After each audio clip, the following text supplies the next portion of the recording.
Hello, beautiful souls. Welcome to another episode of Karma Cards. I'm your host, Therese Tucker. Okay, so hopefully you also listen to my podcast, Modern Mystic Soul. And the reason I say that is because some of the things I'm going to say I think will make more sense if you are following the channeled messages that I've been dropping on that podcast. So every spirit circle, every new moon and full moon, I do live channeling. I take those channeling clips and I put them on my podcast so that everybody can hear the message. And the reason I mention it is because, the most recent podcast right now just came out yesterday on July 30th. Hopefully you can hear me okay. There's a whole bunch of construction stuff going on outside. But anyway, on July 30th, I just released my latest channeled message. Go check it out if you haven't had a chance. Modern Mystic Soul Podcast. Find it on your favorite podcast platform. But the channeling before that, so if you go back 2 episodes, they talked about, they meaning the entities I channel, the Syrian Golden Circle Council and the Arcturian Council of Light. They're the councils I channel with, and they had talked about tectonic plate movements happening on the planet and that we were going to feel it and we would be okay. I'm really holding them to that because yesterday, which was again Tuesday the 30th of July, I felt super off, and a lot of people felt off, but I mean just I couldn't. My whole family, we all fell asleep at the same time in the middle of the day. That's not common for us. Low energy, brain fog, having a hard time focusing on things. And I'm a pretty practical person, so I try to look at what's going on. Is it my health? Is it, am I in stress? Is my nervous system overwhelmed? I try to look at those factors too before I just jump to cosmic energy. But when I start hearing other people saying they're struggling and they were going through something weird at the same time, then I know that this is something bigger than the personal, it's collective. And at the same time, as we're having this weird, funky energy feeling, apparently a couple tsunamis are happening. So I think there was a tsunami that did hit Russia, I'm not sure, and a tsunami that's hitting Kauai or near Kauai. Hopefully people are okay in these areas. I'm sending out the highest intentions that people are safe. But those tsunamis are connected to these tectonic plate movements. And that channeling I had specifically said you would feel that. The more sensitive you are to energy, the more you're going to feel these movements in our system. And I know it's connected to these tectonic plate movements because the Schumann showed nothing. There's no solar flare activity. It's kind of quiet. Nothing is being reported that's catching these big bursts of energy. Since there's a lot of movement, and I'm putting this out there not to create fear. I don't feel like fear is going to help us at all, but rather to understand the feelings, the shifting energy, this weird sensation that's going through your body, if it's disrupting your sleep, if it's giving you brain fog, if you're having really vivid dreams, if you are feeling like your ears are ringing nonstop and you don't know why, if you kind of feel like you have vertigo or nausea or something is going on and you're like, what the heck is going on with my body, my sense of self? I don't feel like myself. If you are having anything like that, let me know in the comments just so I can energetically hold support for you and let you know you're not alone. A lot of people are feeling it. It's like a wild ride. If we're on a roller coaster right now, we're going through the loop-de-loop double bunny trail. I don't know what they're called actually. So I'm trying to describe it to you like I have the verbiage for it. I don't, but we're in the wildest part right now. We're just feels like you're being flipped around. And it's a very discombobulating energy. So if you've been feeling that and you're wondering what's wrong with you, there's probably nothing wrong with you. It's probably that you're very sensitive to these energetic movements. Again, I encourage you to listen to the channeled messages on my podcast to get that galactic family perspective. So, because they've got that 40,000 foot view and they can see what's going on and how it's affecting us and hopefully reassure you and just give you a sense of knowledge, because when we know what's going on, we tend not to freak out. When we don't know what's going on, we tend to freak out. So that's my energy PSA. In regards to planetary movements, there's not a lot going on right now. Venus is moving into the sign of Cancer today, which is the 31st of July. Venus in the sign of Cancer is a very cozy energy. So I'm hoping that despite all of this crazy movement, at least we have it might strengthen our desire to want to be cozy. You might want to stay in your home. You might want to focus there. You might want to just spend time nurturing yourself or other people. It's a time of like nostalgia and nesting and homemaking and like comfort meals. Again, we've got Jupiter, one of our benefics, and now Venus, the other benefic, in this cozy Cancer sign. So very much about the energy of nurturing. So while we're going through this flippy, floppy energy, we have even more of a desire to nurture and take care of ourselves. Also, we are still inside Mercury retrograde, and you might be noticing that communication seems funky, especially in relationship to other people. So listening is so important. Listening will help you out.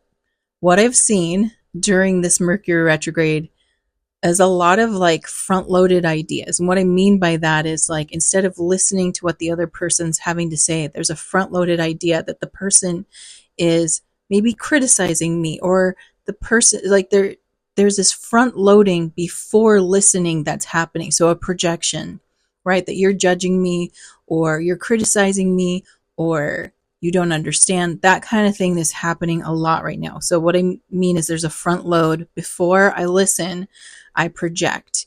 And what's going to help us at this time is removing our projections, which is easier said than done, but can be done. And that's the message from the team, is like, are you coming to situations from a clean slate place, or are you projecting onto that situation, onto that relationship, something that previously existed?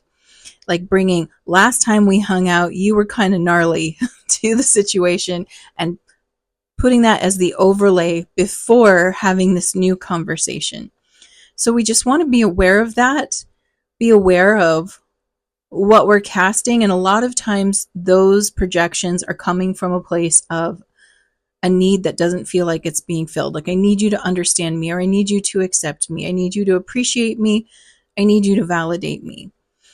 When we have that need, right, we project onto the other person, especially if we feel like we're not getting it met, that they don't want to meet it, or they are judging you, or something is going on. So we want to see if we can get in touch with what is it that I need right now? What do I need from you, or that I think I need from you, to be able to have like a pleasant interaction? And most of the time it's something that we're coming to the table with an expectation, which creates the projection, right? Like, I expect you to behave differently, or I expect you to be this version of yourself, something like that. That is what's causing the suffering. What might be happening in the moment might be 180, degrees away from what your projection is saying. Like, if you are projecting that someone is looking down on you and judging you, they might not be doing that at all, but because that's in your perception, that's how you'll receive it. So you're actually not hearing them or really listening. What you're doing is you're putting that projection first and hearing it through that. So the goal is to find that space in yourself where you can be neutral, and come to the situation without the projection. So how do we do that? Well, we have to get to a place where we feel safe. And one of the ways that we can do that is by working with our nervous system and quieting and balancing that place first, getting so okay within ourselves, feeling safe within ourselves that I have those needs met. I have care because I care about me, or I have validation because I validate me, right? Or I have nurturing because I nurture me. One of the ways you can do that is with somatic breath work. You can do it through tapping. You can do it through like somatic body work. And on Insight Timer, on my free tracks, I have just released a somatic tapping script. It's a really quick one that I've been using before I go into any situation where I feel like my projections might get triggered. I actually calm myself first. And what I find is that you can literally feel the balance and equilibrium happening inside of you, and you get to a nice place of neutrality. When you're in neutrality, then you can really listen because you're not front loaded with an idea. You are calm, you are centered, you are aware that you are safe in your body and in this space. So if you find that just relationship conversations, and I don't just mean like spouses or partners, I mean like family members or friends, if any of those things feel crunchy or you feel like, man, there's just a lot of like weird connecting points, remember it's Mercury retrograde, and consider what you can do on your side. And that is to look for any projections you might be holding and try to clear them. Now, granted, relationships are a two-way street. So just because you do the work doesn't mean the other person is necessarily doing the work on their side. But here's the deal.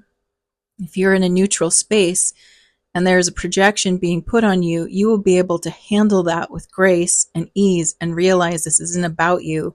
This is about something that's going on inside the other person. And hopefully you'll be able to communicate. You'll slow your communication down and really clarify, this is what I said. What did you hear? Hear it back, and then you'll be able to smooth out the conversation. I've watched it work. It works. Again, we're just doing our part to help ease this period of time, because that's where the emphasis seems to be right now, is more communication. There's also some review on what have you done? What do you want to do? You know, usually Mercury has an influence on business. So some of us are also going through that, where we're just reviewing, like, what have I done? What do I want to do? What am I working on? Is it in alignment with who I want to be? All of that is coming up too. So just a food for thought. And if you need the support, please check out the Insight Timer. I'll put the link in the description below to that track. It's a free track. You don't have to pay for Insight Timer to use it. You don't have to pay for the track. It's there for you. It's a 5-minute track. I use it quite frequently right now, and it's really helping. And I've gotten a lot of positive feedback from people using the track that it's helping them too. So if you need support, there it is. And with that, let's look at this week's karma cards. All right. If you're new to karma cards, let me quickly show you how these work. I have 3 decks here: planets, signs of the zodiac, and the houses of astrology. And I've already asked my team, what is the message you have for us? And I've got 2 sets of answers, a set in red, which are action related, and a set in blue, which are outcome related. And the way that you play is you tune in with that beautiful intuition of yours, and you feel, what is the guidance you need right now? Are you looking for action related guidance or outcome related guidance? And of course, you can always choose both. And while you're choosing, let me tell you the timing for this reading. This reading is for July 31st through August 6th. And the flavor of this reading, we got Saturn, which means we got some learning to do. We've got some learning. We got to get realistic, and we've got to come up with a plan in the sign of Taurus, which is all about, getting clear on your values, what's important to you, what has value and worth. And it seems like we're doing some deeper work here, because the 12th house is activated, and this is the house that rules the subconscious mind. So hidden patterns. Remember when I talked about the front loading and projection? Well, that would definitely come from this area. So this is about the subconscious mind. It's about what's hidden from us. So things that go straight into our subconscious that we're not always aware of. It's also about karma and endings. So let's see what the messages are trying to share with us. All right. So if you are choosing action, your spiritual action at this time is to be realistic about your beliefs, seeking oneness with all that is. This is really interesting because it's reminding me, I taught telepathy level 1 practice today, and I was sharing with them how some people experience telepathy and other people don't. And I was letting them know that everyone's telepathic, but not everyone will experience it. And it has to do with your belief system. If you believe that telepathy is a real thing, and if you believe you are telepathic, you will open the filter of your mind to allow the information that proves that to be true to come into your subconscious mind. So any telepathic experience you may have, it will come into your consciousness so you can track it because you believe in it and you've programmed your mental filter. People who don't believe in telepathy or don't believe it's possible, they're also having telepathic experiences, but because they do not believe it, their filter is programmed to send that information to the subconscious mind. So the reason I bring this up is because our beliefs either allow us to receive things or cause us resistance. So to be realistic about your beliefs is to be honest with yourself about whatever's going on. So whether it's this person judges me, let's say it's a person, right? Just like I was talking about with the Mercury retrograde. Let's say there's a particular person and your beliefs are that they don't like you and they're judging you.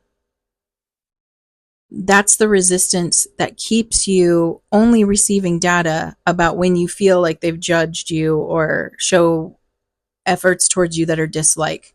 What if that person might also be sending you things like they love you and care about you? None of that data gets tracked because the belief system is in resistance to that information. So if I believe this person judges me and dislikes me, I can't actually comprehend anything that they're doing that would show me the opposite. See, our beliefs program our brain, our reticular activating system, and the conscious information of any time that judgment is happening, you will remember that. You won't remember the nice stuff. It'll go right into your subconscious mind. We work to prove our beliefs true, and our brain is designed to do that. So anything you believe in is like the data that agrees with that you will remember, and the data that disagrees with that you won't. So the first thing is to get honest. Is like, maybe I'm selectively noticing some things about this person. Maybe I'm selectively aware of when they're in judgment of me, and I'm selectively unaware of any like kindness. Like I really have to work hard on that. So this is asking us to take responsibility for what we believe.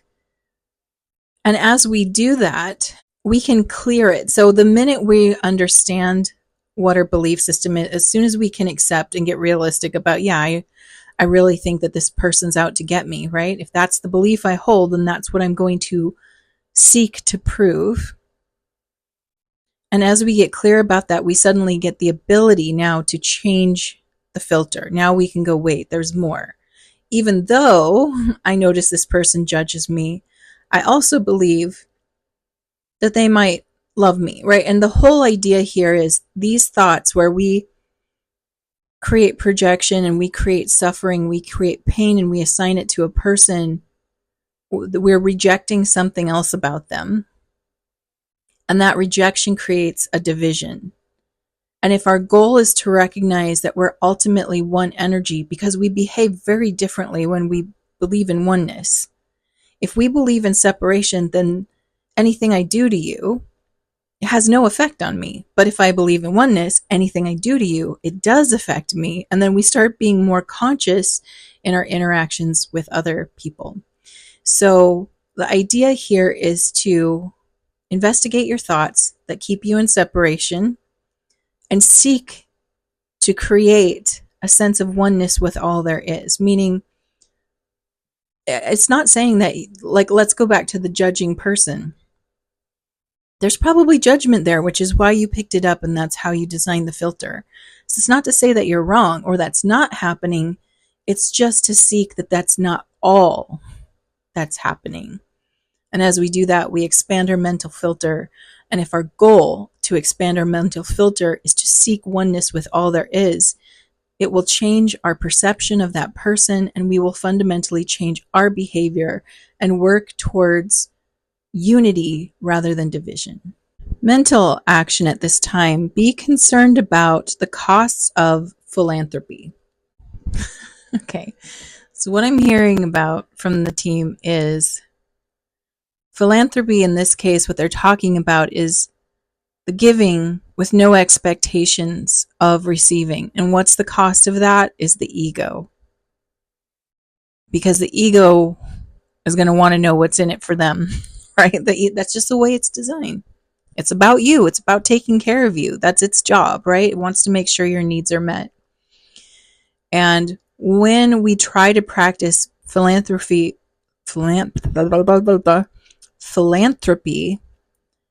what we're trying to do is a kind act without the expectation of reward, which really challenges the ego.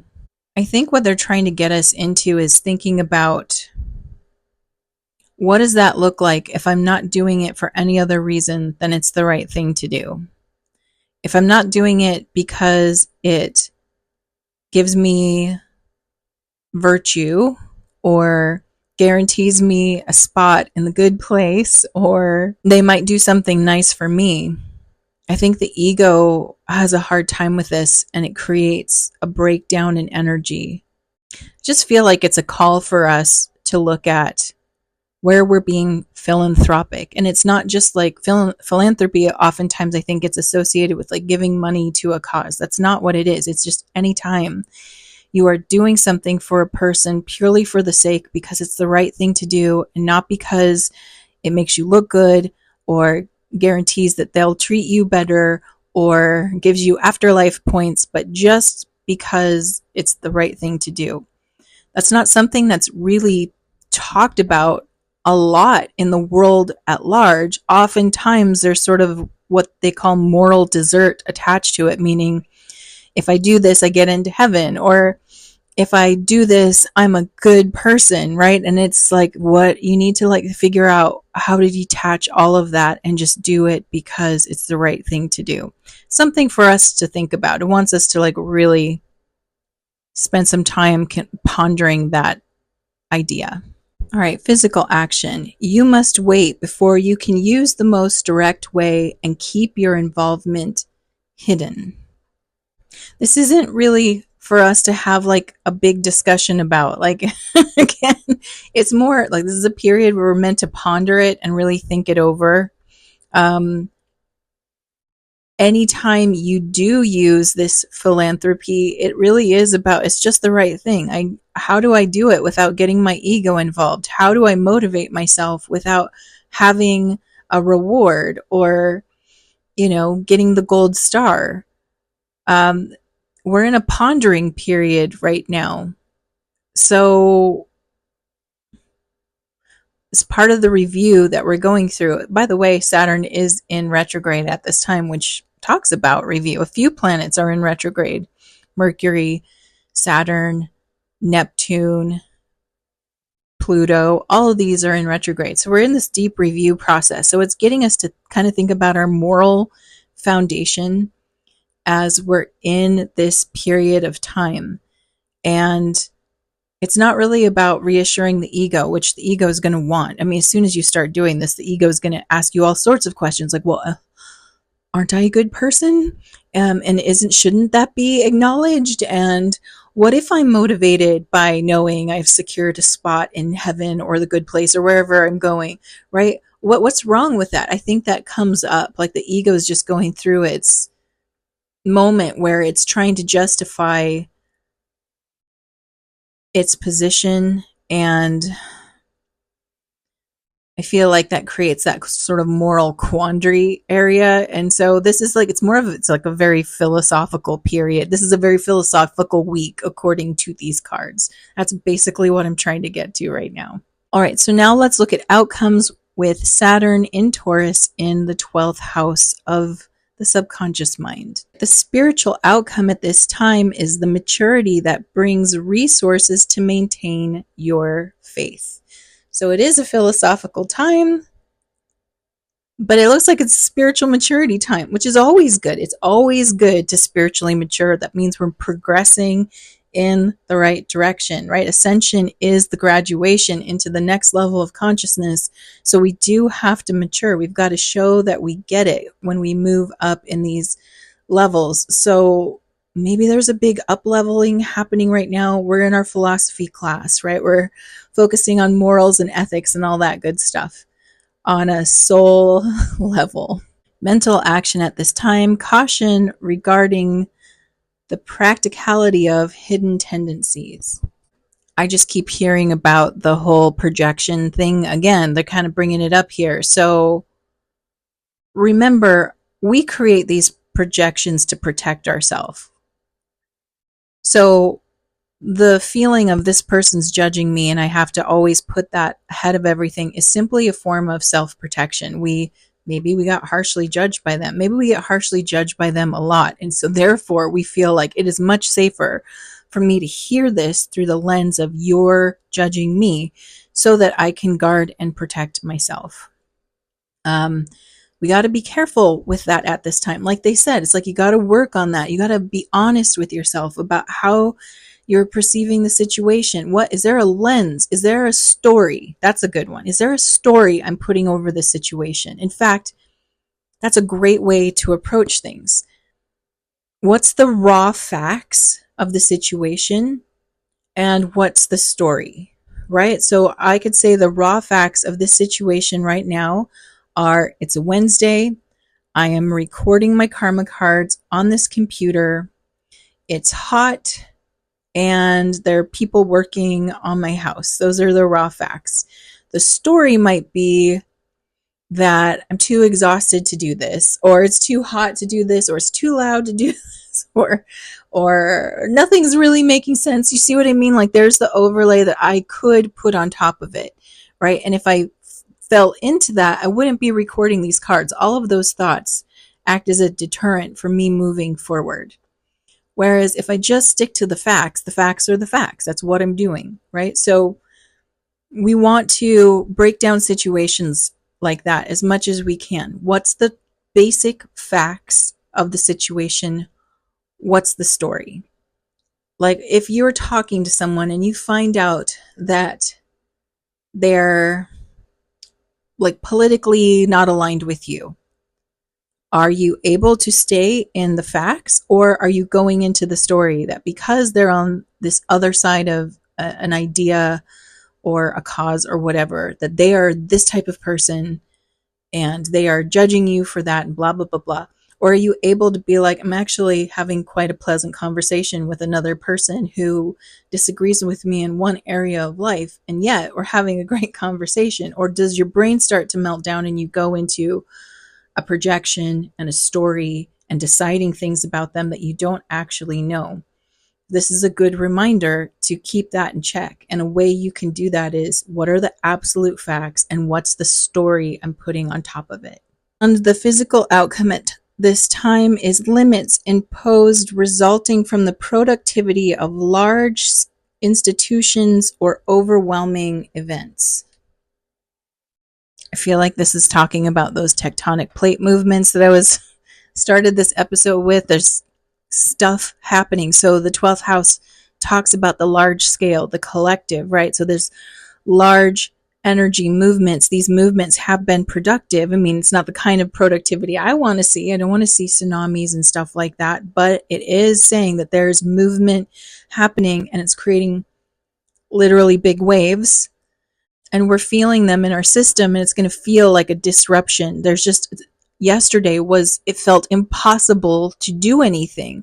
I have my to-do list. I like to get organized. I've been organized for a long time now, and I seek to get more organized all the time. I feel like I'm turning into a Virgo. I love my Virgos, by the way. So shout out to you guys for being naturally this way. I feel like part of me is turning very Virgo because I love to have a plan and be organized. And I love to check off those boxes. And yesterday, there was a lot of things crossed out and moved to other days because it was not a productive day.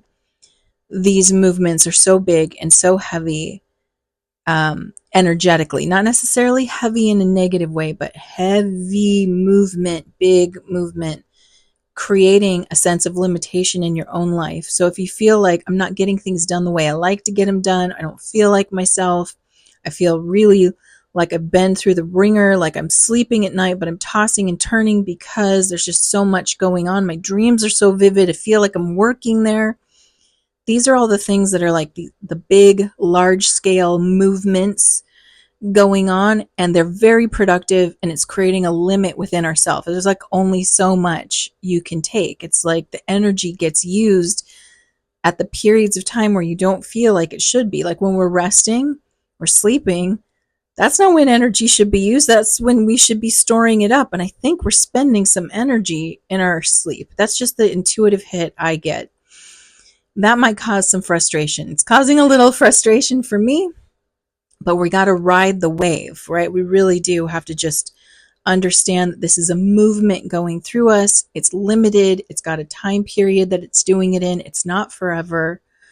And if we can just like breathe through it and relax, understand we'll be safe, maybe listen to those podcasts, hear what it has to say, see if it resonates for you.